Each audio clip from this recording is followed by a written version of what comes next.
Hello and welcome to Link Ahead, the City of Dublin podcast. I'm Lindsay Weisenauer, City of Dublin Communications and Public Information Director. And I'm Bruce Edwards, the Digital and Brand Manager. And today we are linking ahead to July. I have to say, I am pretty geeked out about today's podcast. There are a few things that get people more excited than the Independence Day entertainment announcement. I totally agree. I've been with the city for a long time, and this is the one thing that gets people pumped up. So, Lindsay, tell me, what has been your favorite Independence Day concert? Ooh, good question. I mean, there have been so many good ones. Earth, Wind and Fire, Joe Walsh, Peter Frampton, Chaka Khan, John Fogerty. But I have to say, Sheryl Crow was my favorite. I just absolutely love her music, and she was just so nice, such a great performer. She talked about going out to dinner in Dublin, taking her kids to the zoo. It was just a really, really great She had a stage presence like very few people have. I mean, she definitely put on a show. Absolutely. What about you, Bruce? Rick Springfield, hands down. You want to talk about Christmas in July? Seeing Rick Springfield on stage was amazing. Wow. To go on a tangent here, 1981, the first album I ever owned, and yes, I still have that album, Working Class Dog. Seeing him on stage, he worked the crowd. He came out on tables working the crowd. Oh my gosh. The highlight, though, we gave him some swag, and sometimes the entertainers don't wear the swag, but we gave him a City of Dublin shirt that I had designed, and he put it on. And me seeing him on stage wearing a shirt, it had come full circle. So my life was kind of complete at that moment. That is great. Now, do you have an autographed T-shirt? Well, Allison took care of that for me because not a T-shirt, but an album. I didn't want to meet him. Something about meeting your idols. It's like, he's Rick Springfield. So Allison made sure that I got an autographed copy of my album. So thank you, Allison. All right. Well, that brings in our guest, Allison LeRoy, the person who has booked all of these guests. Since 1998, so it's been a lot of fun, and I say sometimes I forget who we had, but they've all been exciting. Great. So Allison LeRoy, our Director of Community Events for the City of Dublin, and among many of your jobs is booking the Independence Day entertainment. So we're glad to have you here today. Thank you I love talking about 4th of July. It's one of those things that it was my favorite holiday even before I started here, and being able to work on it in Dublin has just been great.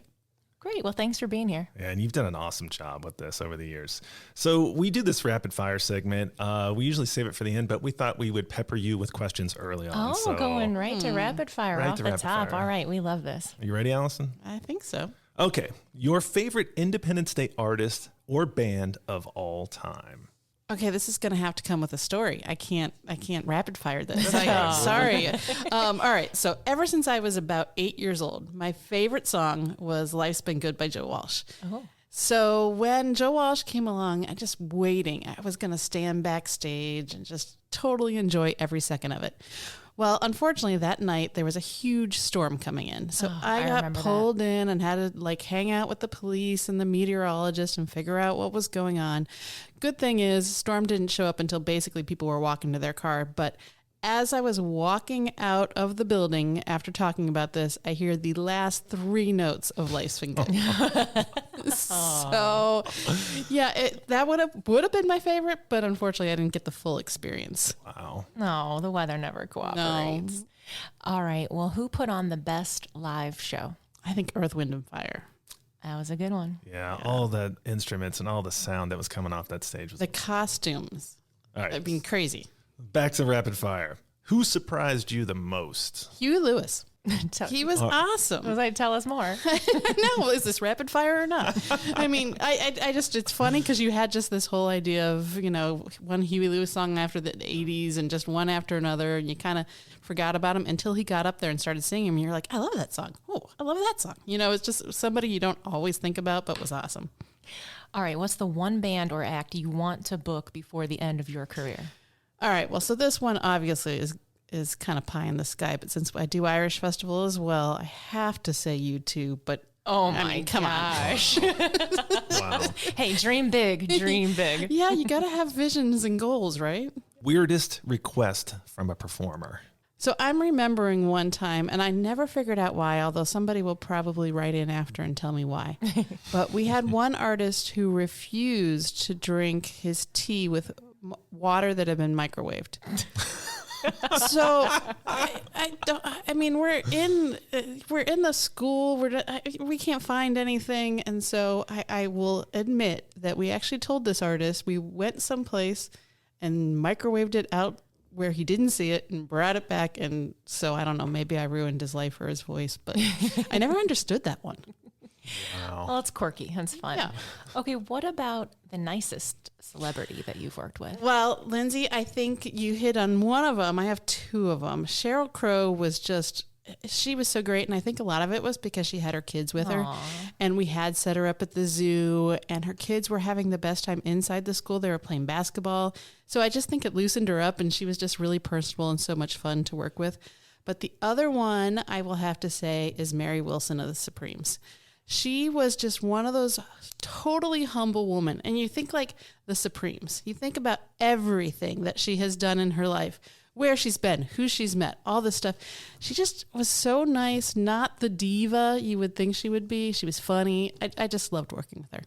I don't think we want to find out who the divas were. Yeah, well, I wanted to ask. But Well, I mean, no, I'll say that. No. oh, all right, nicely done. Not so rapid, but we appreciated your candor and your background in the stories. All right, well, I think we've made our listeners wait long enough, so let's get to it. Tell us, who's headlining Dublin's Independence Day celebration this year? We're going to be enjoying the music of Rascal Flatts with their frontman, Gary LeVox. Oh my Nice. gosh. Yeah. Wow. Very That's nice. That's Yeah. a great one. And he's from Central Ohio, isn't Yeah, he grew up in Powell, so this is kind of a homecoming for him. He now is a part owner of Black Tie Moving, and so he's kind of doing it for coming home to his hometown. He wanted to do something for the company, want to do something for the community, so he's excited to do 4th of July. Well, I remember Rascal Flatts in 2013 at the President's Cup. They kicked it off Wow. I downtown. forgot about that. Yeah. Huge opening. A lot of fans. Awesome. A lot of fans in Dublin, yeah. Yeah, and I think they haven't been touring. They were supposed to have their farewell tour, and then obviously COVID happened. And so basically he's touring with pretty much the original band, and, they've described it to me as a Rascal Flatts show, although he has gone out solo, so he's got some new solo music that he's going to be releasing soon, too. Well, of course, Life is a Highway. And I heard he did a version for Dublin, which is Life is a Roundabout. No way. True. It's a true story. Allison, you have to make sure he does No, that. he did Come not do on. that. Yeah, I bet he did. You recorded it, right? No, it goes something like this. Life is a roundabout. Yield to pedestrians in the All right. Oh, wow. That was good. yeah, That was just as good as when Joe Bashara did his I thought we'd keep Josh the music Groban. theme going throughout the podcast. At so. least you right. didn't make me sing. Oh, that's awesome. Well, people will be really excited about that. So, Allison, how do you and your team go about making a decision on who to get as a headliner?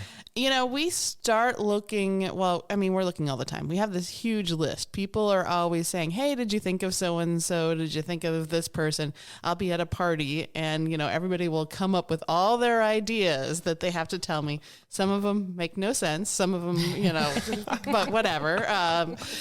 So we get all those things kind of get on the list, and then we take that list to council to sort of say, hey, who are you guys interested in? And it's not like shopping at the grocery store. You can't just show up and say, okay, well, I want Madonna.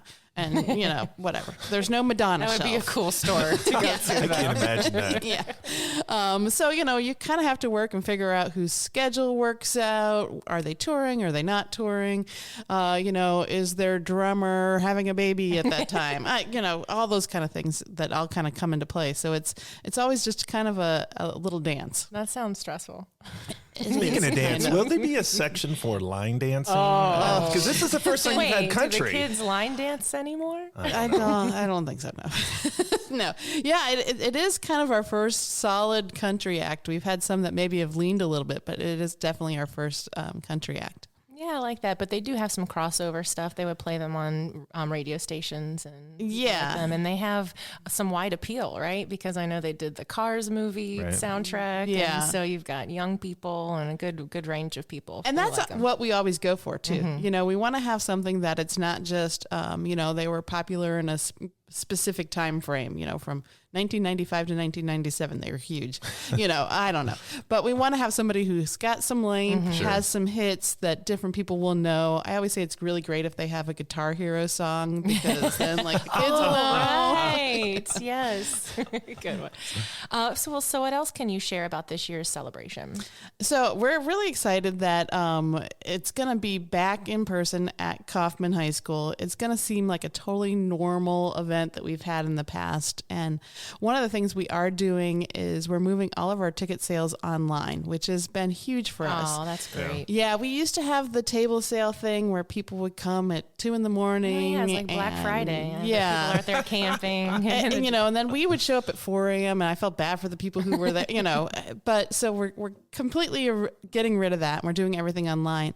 And I say it's kind of like the airline thing where whoever gets online first, they will have a benefit because they will be in group A. So what we're doing is you've got to register and then you get put in groups and then you're given your time of when you can buy your table. Sounds a little complicated, but the whole point of doing this was we know how many neighborhoods like to get together or families like to get together and get tables near each other. So we didn't want to ruin that just by saying, oh, let's put it online and whatever table you get is what the table you get. So you can actually pick table with your friends if you're in the same group, or you can wait till their group comes up and pick tables. But that was really important to us to kind of keep that tradition of staying together. Right. I mean, I felt like you're absolutely right. I remember being there on a Saturday and it was like this strategy with everybody. Well, Yes. Where are you going and where are you going? So it's great that you're doing this online. Yeah, I think it's kind of a unique situation. We had to talk to our ticket company and they'd never really done anything like that before. But I said, listen, we've got to figure out a way to do this. Well, that'll be great. And we just want to be in boarding group A. Yeah, exactly. I think that's what I'm going to just have to call it that so people get it. People get it. Allison, we should mention it's not just about the band. Independence Day in Dublin is a day-long celebration. So can you talk about the festivities that Dubliners have come to know and love? Yeah, I think probably one of the most, hometown feeling events is the fishing derby. And, there have been generations of families that have gone to the fishing derby, and it's hilarious. I mean, first of all, I never knew there were fish in Dublin ponds. That's just me, I guess. It seems a little. And you've only worked here for how many? Well, okay, it's one of those things, and you're kind of shocked that some of these little kids will pull out these huge fish. So that's always exciting, is to go watch the kids do the fishing derby, and then of course our parade. And we're so excited to have a completely normal parade, and we're letting people pass out candy, which we weren't able to do during a lot of the COVID situations. So the candy is back. Candy is back. Wait, maybe that's our lead. That's the headline. Candy is back at the parade. Yeah, so that's super exciting. And, it's just one of those things then when the nighttime event opens up, it's great because we open up at 4:30. We're going to have a military band first and then another opening band. But that has become such a tradition. People come, they put their blankets out, out in the field. The fireworks, I still say, I will fight anybody that says we have the best fireworks in Central Ohio. They're just so amazing. I think a lot of it is because, we have a situation where you can get really close to those fireworks. Right. And they're choreographed to a soundtrack, which is on Sunny 95 you can listen to, and it's just a lot of fun. So even if you aren't right at the high school, you can kind of follow along and see what's going on. It's going to be a great summer. We're really looking forward to it. Me too. Allison LeRoy, Director of Community Events, thanks so much for being with us today. Thanks for having me. You can find more information on our Independence Day festivities at DublinOhioUSA.gov. Thank you for taking time to connect with your city. Tune in next time as we continue to explore the many personalities and experiences that make Dublin a thriving place to live, work, and grow.